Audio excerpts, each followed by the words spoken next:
Eunice, and hello to everyone. And thank you for tuning in to the 2020 Birmingham Freedom Fest. I am Rashada LeRoy, CEO of LRY Media Group, and I am delighted to welcome you to our empowerment session titled Social Justice and Technology, Exploring Black Tech Activism. Now, as we find ourselves in the middle of a modern day civil rights movement, technology, activism, and social justice in this digital age is allowing us to take a much closer look at how we as Blacks are represented in the tech space. Now, in our discussion today, we'll talk about tech access, opportunities and pipeline, and the impact of connecting social justice and technology. Now, I have the distinct pleasure of moderating this panel with some very bright minds. Joining me today, please welcome Dr. Adrienne Starks. Adrienne is the founder and CEO of STREM Innovations and serves as a If-Then ambassador for the American Association for the Advancement of Science. Welcome, Adrienne. Thank you so much, Rashada. I'm excited to be here today. Joining me now is Mr. Waymond Jackson. Waymond is the CEO of Birmingham Ed Farm, a new tech-focused education and workforce development initiative right here in Birmingham, Alabama. Waymond, thank you so much for joining us today. Thanks, Rashada. Glad to be here. And last, we have Mr. Julian Grant. Julian is a commercial business development specialist for Alabama Power and is also the co-founder of Siamese Dreams Next Level Outreach, a nonprofit designed to educate, enrich, and empower youth by helping them display their talents and prepare for the future. Julian, thank you so much for joining us today. Thanks, Rashada. Really excited about today. So I'm just going to jump in here really quickly. I'd like to break this conversation down into three parts. We'll talk about access, representation, and activism. So Julian, I'm going to start with you. I'm going to put you in the hot seat first. So low-income communities have long struggled to gain access to technology. What are ways to start increasing access and closing the technology gap? Rashada, that's a great question. Simply put, it's an issue of dollars and cents. We're talking about closing the tech gap. So technology in general, what you're looking at is providing an expensive product to a low-income neighborhood. So the overarching question then becomes, where's the money going to come from? Who's going to pay for it? So my answer to that is that it needs to be a collaborative effort. There has to be a number of partners who are interested and who have the heart that want to deploy technology into these low-income neighborhoods. I'll just tell you about my intersection and what I do on a daily basis with the different programs throughout the city. One thing that you may be familiar with is the ceasefire agreement that Alabama Power has, where essentially what it does is it optimizes the fiber infrastructure that Alabama Power already has in place to improve our resiliency and our reliability, but it has a twist to it. It then allows different partners such as Ceasefire to then come in and provide broadband service to these low-income neighborhoods, and not just them, but to all sorts of businesses throughout the city. So I think that's where it comes into place. You can't have just one person who says, I'm going to go and do it, but it has to be a number of different partners that champions and wants to move toward that goal. Absolutely. Waymond, in your position at Birmingham Ed Farm, what are your thoughts on how do we start closing this tech gap? Yeah, so access to technology has always been an issue. When you think about the economic development impacts of that, companies tend to go and grow nowadays where they have access to technology. I think what you're starting to see now with this pandemic, with COVID, and even with social unrest, is that has been exacerbated even more. One of the missions that Ed Farm has is to equip educators and communities with tools and devices that provide for innovative teaching strategies and solutions for communities. When you think about the fact that not all communities have access to technology, that creates a huge barrier. And that right now is really rampant in urban communities and in rural areas. This pandemic has shown that education, training will not reach everyone when they don't have access to broadband and internet. There's a national statistic right now that basically states that 1 in 5 students since this pandemic hit are not participating in school, and that that lag, that gap, a lot of that has to do with that they don't actually have access, to a device, and then once they get that device, they don't have access to internet to be able to use it. So you're seeing right now, you're going to see a lot of school districts across the country actually put devices in the hands of students. What a lot of them are not going to do is actually put hotspots in their hands, or something that's going to make those devices work seamlessly. So you're going to have kids that are at home that'll probably get an instruction from their parents, but to a certain degree, they won't be able to go through the full instructional curriculum that someone in a more affluent area that has access to technology, access to internet, access to that infrastructure actually has. So I think what we'll also see now is a widening of that gap, especially as it relates to achievement, wealth, and income. So we're going to have some work to do, to actually make up a larger gap that already exists, but you're going to see an even wider gap as it relates to education and technology for those people who don't have access to that. So that's a very critical piece to just basically our economy and what's happening in the country today. Absolutely. Thank you for that perspective. Adrienne, what are your thoughts, especially because your program focuses a lot on, a lot of the STEM initiatives? How do you think we should be closing this tech gap? I think it's a multi-layered challenge. One being that we are also working to do programming in rural communities as well. And one of the communities and counties that we were working in or developing a partnership in was Bullock County, which is one of the poorest counties in the state of Alabama. And one thing that I noticed, I have AT&T as a provider for my cell phone. And once I went to Bullock County to talk to the superintendent, AT&T was not a service that worked in Bullock County. So I think we have to have some conversations around what internet providers are available in addition to what broadband mapping is done across the state, and how do we pull in partners that are willing to make some changes to how we view the importance of everyone being connected, not just kids, not just students, but in this pandemic, the importance of us being able to be a global society. Our entire world is changing because of technology and the need for technology, and our ability to address those issues has to be a multi-level approach. One, particularly with STREM, what we're doing now, we are doing a virtual coding boot camp. So we made the decision to only accept students that had participated in our program for the last 3 summers. And we did that because we knew that they all had laptops, because we give them a laptop after their first summer of completing the program. But something that we're doing differently is talking to them, and we are addressing random internet issues. Even if you're in a community that has internet access, we're having to rethink what it means to be consistently plugged in. In some communities that may be on a broadband map, they may not have consistent service. So there has to be some additional networks where we are gathering the data to understand what's happening in affluent communities, urban communities, and rural communities, and valuing that everyone needs to be connected. One, because of work, because a lot of people adults are able to now work virtually. So if you don't have internet access that is consistent, then that's a huge problem. I think one way that we can close that gap is, being able to educate people in how to use their devices, how to understand if you have different patches in your service, who you can talk to. And the larger part of that is having some statewide conversations around the importance of making sure that every county is connected. Awesome.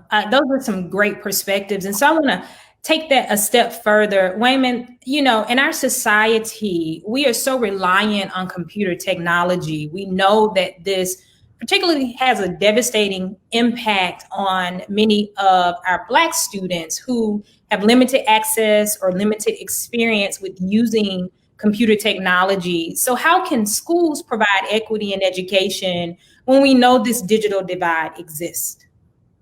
Yeah, great question. I think that really piggybacks well off of the previous question. And if I could, I want to pick up where something that Adrienne stated. It is really important now, I think with money that came down from the federal government through the CARES Act, that, you know, the state and local municipalities get this thing right as it relates to actually, you know, investing in infrastructure that provides for broadband technology. So there's an opportunity and a chance right now. That's why I think this conversation is very relevant for municipalities to actually get this right, and then for the private sector, you know, to play its role in making sure that, you know, that infrastructure and partnership is there, which has been occurring, you know, across the state to a certain degree over the past couple of years. But from a school perspective, you know, just the reliance on, you know, computer technology and what can schools do to make sure that students get this right. You know, I'll point to a little bit of what we're doing at Ed Farm, and, you know, teachers and schools are starting to take this responsibility of knowing that talent and technology, you know, really starts now. It should have started, you know, years ago. But the jobs of the future are all really based in digital skills, digital technology, and the digital economy. So we're looking at this, you know, from the top down to a certain degree, as well as from the bottom up. So part of our programming really goes into educating teachers on computer science. One of the unique things in Alabama now is that every educator basically has to have a pathway, or every school of, you know, involving computer science in their curriculum.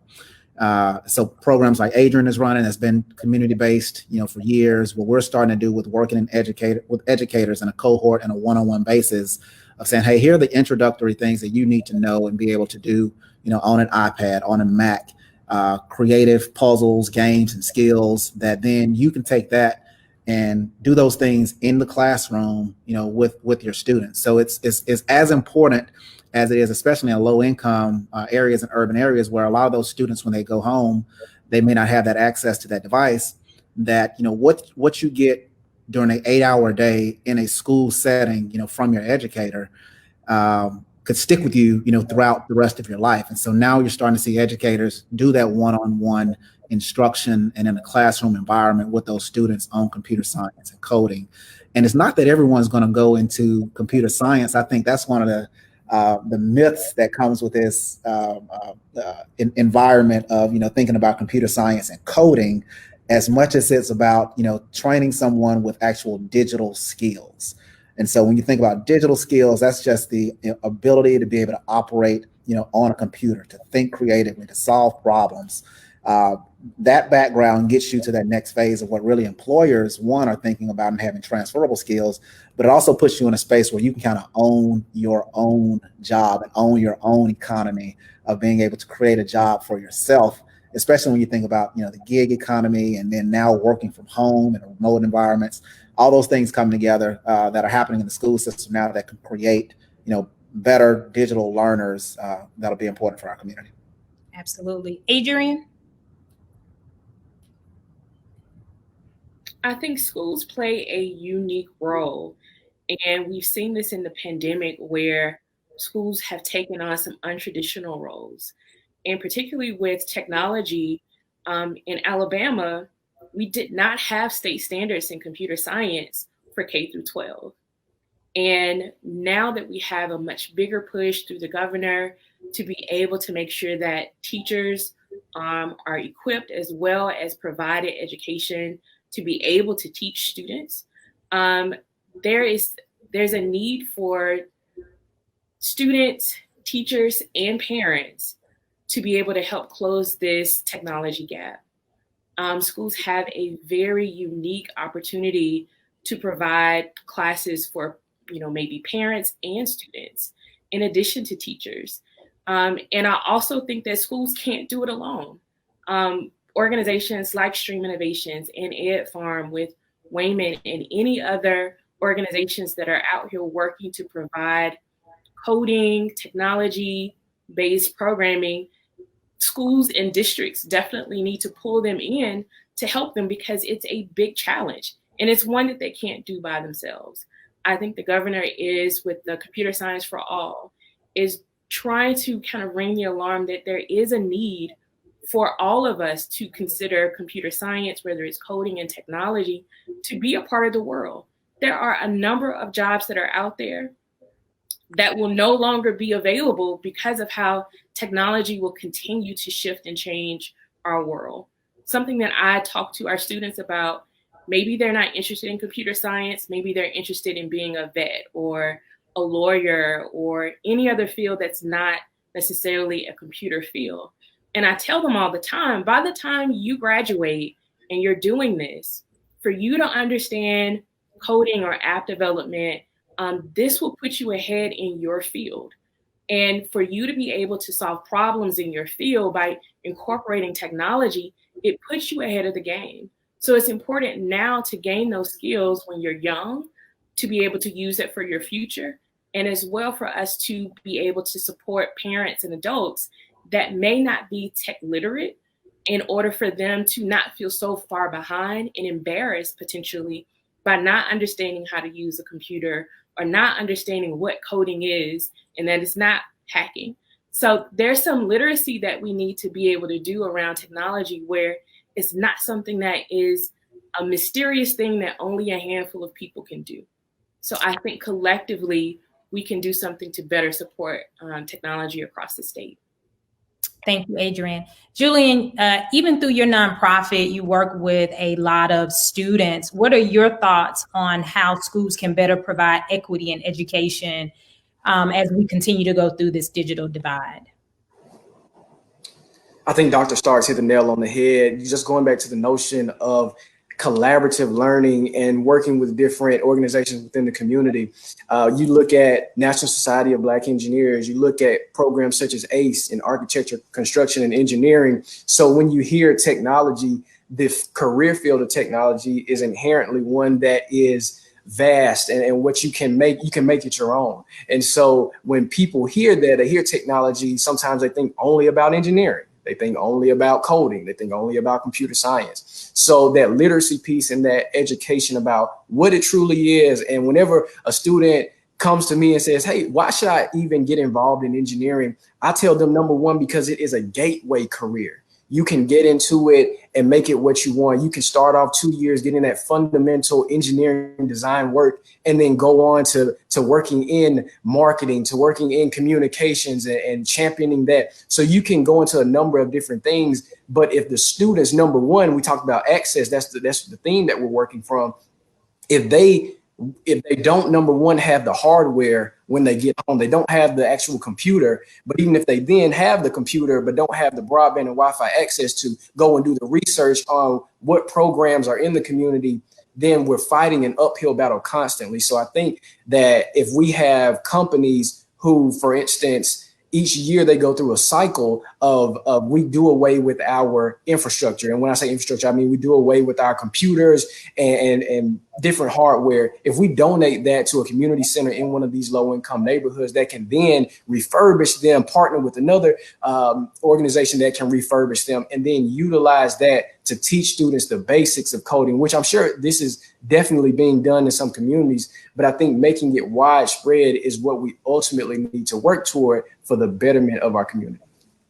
Well said. So, we could have this conversation about access for days. We know there's so many ideas and so many initiatives that are happening to try to make sure that we get equal access throughout all of our communities. But with equal access, we know that is what starts to increase our representation in the technology space. So I want to shift gears a little bit, and I want to talk about representation. And so, Waymond, I'm going to start with you on this one. In its totality, and I want you to just give us a snapshot, if you can, of how are Blacks and overall people of color, how are we currently represented in the tech space? I would say that there's a myth that there's not a lot of, let's not say myth. I would say that there is the sentiment that there are not a lot of African Americans in the tech space, especially when you think about what most people consider to be the tech space. You initially think of Silicon Valley. And so when you think of all of those technology companies in Silicon Valley, you hit on what they're facing that's really public, is the lack of diversity or the lack of minorities that work there. And all of them have initiatives that are aimed towards increasing their representation. When you think about Ed Farm, one of the reasons that we exist and how we came to be is that we are a partnership on the front side, of a tech startup, a nonprofit that's focused on tech. We're supported initially by Apple, and so I think initiatives like this, where they're intentionally working in a community that's 75% African American, such as Birmingham, with the goal of expanding what we do in Ed Farm into other areas, other communities that are intentionally focused on impacting African American students and educators and professionals, is a start of how do you kind of change what that representation is. Right now, if you start looking at the top ranks of what's considered to be a technology company, that doesn't look good. The numbers are stark. There's not a lot of CEOs, aren't many CEOs that you can point to in that space as a tech founder or a co-founder of a company that's prominent. But I will say that there are more than I think what the media puts out or says. I think there are more African American entrepreneurs, more African American female entrepreneurs and founders and co-founders than what actually is put out by the media. And so I think those are the things that we have to begin to highlight even more. That hey, people exist. LRY media, this exists. There are Adrienne Starks, who's founder of her own initiative that's a tech focused nonprofit. They exist. How do we highlight and lift those individuals up as compared to what you just traditionally see on the mainstream? Though that's what our kids, our community need to see and understand what that pathway to getting there is. That it's a difficult journey, but it's not as unreachable as you might think. You can do that. Absolutely. And so, Adrienne, I'm going to pitch to you on this. I think Waymond alluded to it, and thank you for the shout out for LRY as well as Adrienne. But Adrienne, in particularly, how are Black women, how's the representation when it comes to Black women in the tech industry from your perspective? It's not great. It's not great, and it could be a lot better. And it's not just representation. It is once you have an idea, how do you get that idea validated? Recently, Ashley Ammons, who is co-founder with Mixtros, posted about many Black techs are overcoached and undervalidated. So there is also a Birmingham Black techs, Blacks in Tech group that I'm a part of as well. And there are a lot of women that are techies. They love it. It's great. But you may be one of two in your company, or you may be the only in your company still.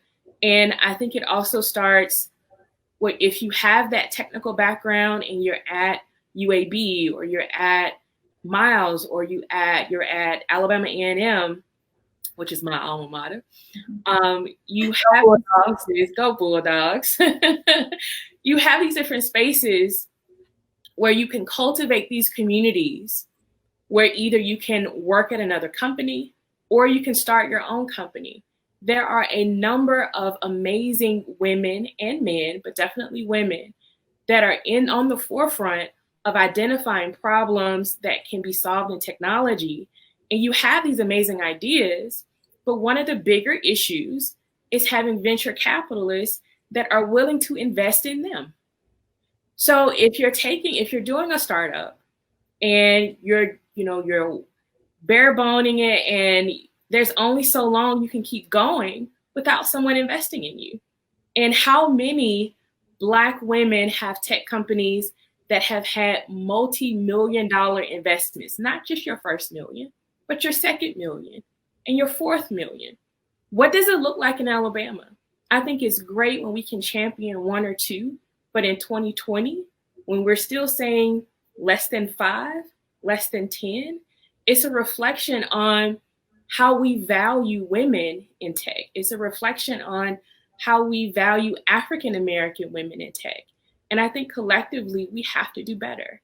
I know of a number of Black tech CEOs that are in Birmingham, and a lot of the love that they receive is outside of Alabama. And that's a hard pill to swallow when you have this amazing idea and people think it's a great idea collectively. And when you go for your first raise and you can't get people to invest in your idea. So you can go through an accelerator, you can go through all the different accelerators, but how do you get to the next level of proving the value of your company and being able to further scale up and grow your company so that your investors can also get a return on their investment? I think that is a very important question. And I think it's important to put people in the pipeline, but it should not be a leaky pipeline. And I think that's something that we have to have some serious conversations about across the state. Absolutely. And you know, you use this word pipeline. Julian, I'm interested in your perspective on this question. Essentially because in corporate America, you know, there is a pipeline. And so how do we now start to get more, you know, Blacks in this pipeline so that we can make sure throughout the corporate space, they're having an opportunity to take advantage of these positions, high-level positions, and even positions that one day lead them into ownership themselves? Mm-hmm. That's a great question, Rashida. When it comes to building a pipeline, which I think is so important, it really, if we're hinting on representation and talking about that, you can't aspire to, or in most cases, I'll say, I won't generalize, you can't aspire to what you don't see. One of the things I can remember when I was graduating from Alabama A&M University and I was looking at the different companies that I was receiving offers from, and I was so excited. And I sat down with my mentor, and one of the things that he told me was, look around, look at who your manager is, your direct manager, and then look above that. Look at the CEO level, look at the mid-management. What does that look like? Do they look like you? And so I did a hard look at that, and my company does. I'm thankful to say that I can look at the senior level executives and they look like me. I can look at mid-level management and they look like me. One thing that I will say, though, is that we do have a long way to go there. I don't believe that we'll get to the place where it's a one-to-one representation of the community that we serve, with Birmingham being heavily populated with Black and brown people. But we have to look at how do we build that pipeline, because if we're going to be culturally sound, then how can we serve a community that our leadership doesn't reflect? So that's something that I believe, especially in I would say I'm within that 10-year age group of being in corporate America. I've been in there now 7 years. And the big thing is the stage of hiring, retaining, promoting. Hiring, retaining, and promoting. If you're not doing those things, I've had a number of friends that have left companies where they were making good money, but they were not being promoted. People were not advocating on their behalf. And so that's how you build the pipeline. If you're not doing those things, and it's very hard, especially in the tech field, to build a community where people feel like they are valued. Dr. Starks hit on that. Being undervalued. I think that's one thing that a lot of Blacks in tech feel, because they see their counterparts moving ahead so quickly while they're still doing the same jobs. And so we're holding those titles and we're working hard going to work each day, but you don't feel that you're being valued at the same rate. Absolutely. So, you know, we have touched on a number of things with this conversation, but one of the things that I do believe Dr. Starks and Waymond really alluded to, when we start to think about leadership amongst these companies and the space where we need to start looking at, you know, Black leadership, there are currently no Black CEOs among Fortune 500 tech companies. And in the tech industry as a whole, we know there are times when we really are underrepresented. So Waymond, you know, I want to direct this question towards you. You know, what can organizations do to start making sure that we have more Black CEO leadership in these tech companies and at the very top? Yeah. So one of the things I think is important is define what is a technology company. And I think that initially we had a definition if you started 5 and 10 years ago. But as of recent, that's began to change. Everyone says that they are a technology, company. We fall into that category as well, even being a nonprofit as a startup.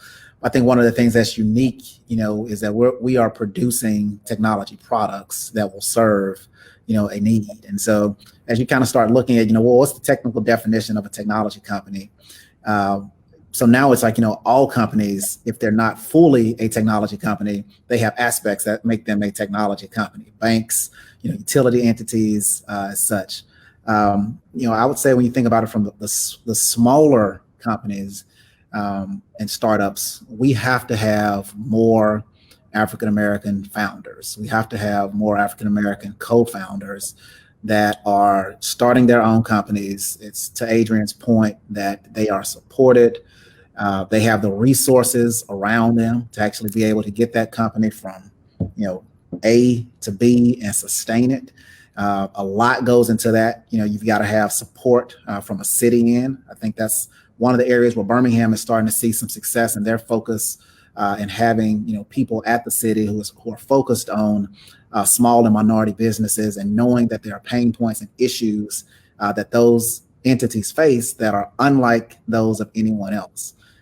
So I'd say when you start that from a small area, you got to grow your own. You have to have more of those entities, and those then have to grow into being, Fortune 1000, Fortune 500, and Fortune 50 companies. But they've got to have the support to get there. From the ones that are already Fortune 500 companies, it really speaks to what Julian talked about in the hire, retain, and promote. The only word I would throw in there with that is develop. Intentional development of those individuals, that fit, a proven method that a company has used, over the years to identify talent. You can keep some of that because what works for your space, but you have to shift that to a certain degree with what's happening now, and you have to have diverse people around the table that can point to and say, well, maybe you shouldn't just look for somebody coming out of this university, which could be a predominantly white institution, but look at the pipeline that's coming out of this historically Black college and university, and begin to build what that pipeline looks like for them. Touch that individual, put the same amount of development into them. I think one of the things that's really, really important for companies is and CEOs and their leadership teams is to know and understand that those circumstances and challenges that people of color face into getting where they are, they're completely different, and they're unique from those that others may face. I think that's if I would have to say one thing about the social unrest, social justice, all the issues that are prominent right now, but that have been a part of this country for generations. I think that's having a profound impact on the way that people are beginning to understand, feel, put yourself in this person's shoes who has been at this company, might have been overlooked, overheard, asking them what is it like? How do you feel? How do you think? And I may think that this has been a good work environment for you and think that you've gotten every opportunity possible, but have I ever really thought about that, or have I really thought about what you deal with on a daily basis that you still bring to work with you, the trauma that's associated with all those things. We see it definitely in kids, especially in urban areas or lower income spaces, where those students that come to school have trauma that's associated with what eventually becomes their learning output. Well, I would say that African Americans, minorities that are going into predominantly white corporate spaces, they bring trauma with them to those places, and you still experience some of that trauma while you're actually there that might prevent you from operating at the highest level that's possible. And females in general, when you start thinking about what those pathways might be to promotion and getting to that spot, well, if every meeting is held, after hours, or if all those different things that impact, when someone is developed or how they're developed in those opportunities, if they can't access it because of their life situation, then that creates a barrier for them ever getting that. So we just have to be much more intentional about making sure that there's access to individuals within those companies who are looked at and being developed, that access is really broad and open, and there's empathy involved in how you're thinking about the promotion of African Americans to those executive level positions. Absolutely. Dr. Starks, I'd like to know if you have any insight. Sure. I think, unfortunately, sometimes when we're having this conversation amongst ourselves, we're thinking one thing because we want to see more African American people put into spaces where they can lead. And there's a conversation that's being had outside of African Americans questioning whether or not they have those abilities. And I think there's this disconnect between these two groups about the value of having everyone at the table to do the best for the company or the best for the idea, and the assumption that if it looks one way, you're definitely going to receive a certain type of product, good or bad. I believe that for many African Americans that are in communities like the one I grew up in, I did not have family members or people that I knew close that ran their own company. And there are some intrinsic things that you learn when you see people around you that have run companies that you can go to and ask for advice, that you can go and ask for wise counsel when you're starting a company, when you're in a position of leadership in a C-suite, and you're the only person in your community, you're the only person in your circle that has ever been in a C-suite. Who do you lean on? How do you sharpen yourself in this space where you are already trying to prove yourself? And I think in African American communities, we have to figure out how do we better support each other in those spaces. So if you are a person that's in a C-suite and you know these other people that are below you have never come in contact with someone that can help you to perform at that level, there has to be some additional mentorship. There has to be some additional champion. I think it's extremely important for us to figure out how can we be our best at what we're doing, and for people to not feel as if you promoted me simply because I'm African American, or other people in the company believe that you were only promoted because you're African American or a woman. It is because you are the most qualified for the position. And we have to figure out how we can detangle those many decades and centuries of thoughts within our psyche, as well as within communities, that potentially mean that maybe having an African American at the helm means that you don't have the same quality product. But I think it's a lot of work that we still have to be done. And I think that in this space of unrest, that we're having some difficult conversations that were not being had before now.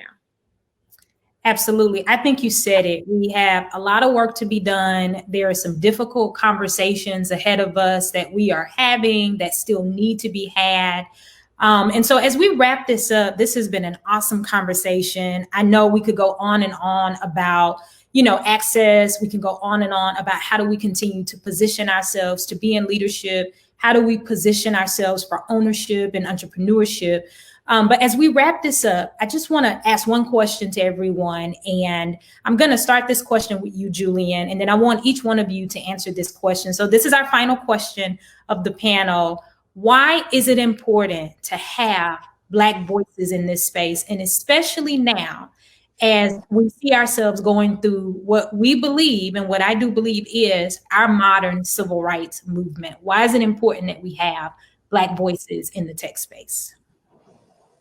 Rashida, I believe that it's so important that we have Black voices at the table, because without those voices, the answer to any solution is incomplete. Simply put, when you address a problem, you look at the social unrest that's going on, all of the racial questions that are now coming to the forefront, similar to how they have been in the past. You look at which companies are at the forefront of those. I can remember when all of this was going on, when the George Floyd murder happened, and I looked on social media, and immediately one of the icons or the gifts that you see on there is share Black stories. Now, if somebody who was not I'm not gonna say automatically that somebody that was Black in tech is the person that suggested that, but it seemed like that was instant. That was something that was a natural reaction in the tech space to say we need to have this there, because that community needs to be able to share that on their stories. And I think that's important in a broader sense, because having people at the table says that even before something as significant as what's been happening these last couple of months prompts you to say we need to show support to the Black community. If you have people in leadership year round, all of the time, then you're constantly going to be inclusive in the way that you roll out your programs, your marketing, your pricing, all of that. So I think that's why it's so important to have Black voices at the table, not only because of that, but for the second reason is what we talked about earlier, because if you want to build that pipeline, if you want to have people who are going to fill those positions later on, they have to have something to aspire to. They have to have something that's visual to see. And so I think that we definitely have a lot of work to do, but I'm excited to see where we're headed. Definitely with my organization, one of the things that we saw that we can grow in with Simon's Dreams is when the schools shut down unexpectedly. Typically, we would go into the schools, we would speak with the students, and that's how we would garner a lot of the information that we use through the program. But of course, we couldn't do that. So what we found was when we're reaching out to the students via Instagram and text messaging, whatever type of technology that we had available, that was the only thing that we could use to contact them. So I think that now we're being so reliant on technology, which we talked about earlier, and it's important that we learn how to use it properly. That the Black community as a whole knows how to utilize it properly, that we know that Microsoft Teams is available so that we don't have to stay on the phone all day. We can get 20 people at one time. It's important that we know those things. So having Black voices at the table to champion that and then share it with the masses is the key. Absolutely. Thank you, Julian. Waymond, why is it important to have Black voices at the table in this tech space? So I'll wrap mine up with a brief story. So one of the things we're doing at EdFarm right now, we're hiring people to come in and help expand on our work. Yesterday, we were in a conversation with a young lady, and her question back to us on the phone was that, it was more around, she said, what do you think about this concept of that you're seeing on Twitter and some spaces, it's like, white guilt, as far as like the money that corporations are putting up to impact equity issues and justice issues. Is this something that organizations, that nonprofits should be saying, yeah, we want to accept it now. Why weren't you offering it, 10 years ago, 5 years ago? And so my answer to that was, you and Rashida, you pointed to it a little bit earlier, like you really have to recognize where you are in history, for what's happening. And so when you think about where we sit in Birmingham, how long was the fight for civil rights before 1963, before you had a Civil Rights Act, or before you had a voting act? Certain events, the bombing of 16th Street Baptist Church, where 4 little girls were killed, and Edmund Pettus Bridge and Bloody Sunday, those events kind of pushed over the culmination of years and years and years of fights and struggles and calling for actually, hey, we need this. That didn't start in 62 or 63. That started years before then. So where we are now and why these voices are important, and I'll add on top of that, is that it's the right voices are important to be represented right now. The voices that you need in this conversation are those who understand that there are barriers, that there are issues, that, just because they may be a person of color and they, quickly shot up and did something, and that doesn't mean that that's the same for everyone. There needs to be voices in this conversation that understand that, numbers don't lie, that, there are fewer African Americans represented in these spaces. And then, now why it's so important that those voices are at the table. It's important that Adrienne is there with STREM. It's important that Julian has a voice in what he's doing at Alabama Power, because, individuals and companies who are wanting to now make decisions, with their investment and how they restructure what they're doing, they want people or need people at the table who have empathy for the community that they're serving and can point them in the right direction of saying, hey, you're going to have much more impact right here doing this, because this organization is on the cutting edge of, what's happening in the digital space, or saying that here's really what's happening, on the campus of, an Alabama A&M, and this is what students actually need, or this is the workforce program that 20 million of your dollars needs to go into, because this person has an issue of, transportation of getting to the training class. They have an issue of they're having, 3 part-time jobs that they have to balance between while they're trying to take this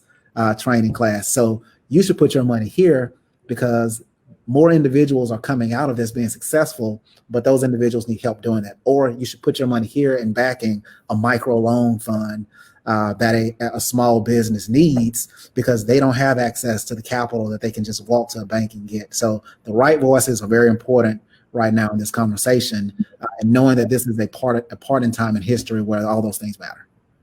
Thank you so much, Waymond. So Adrienne, I will allow you to wrap this up for us and tell us your perspective of why Black voices are so important in this space. I believe that Black voices are important. With the sentiment that has been happening for a minute, particularly for Black women, because we're magic. That's a period. We are, for one reason. The other is because with the work that I'm doing with students, sometimes we don't understand the power of our own voices. And the work that I've been doing with our students, particularly in our coding boot camp, is to help them understand that it's also your responsibility to make sure that your voice is heard. Oftentimes in many spaces, people are not going to stop and ask, well, what do you think? Sometimes you have to make sure that when you're present, that you can tell them your perspective, because everyone is fighting for their voices to be heard. The other thing with that is, with our students in particular, is that oftentimes we don't take the time to listen to their voice.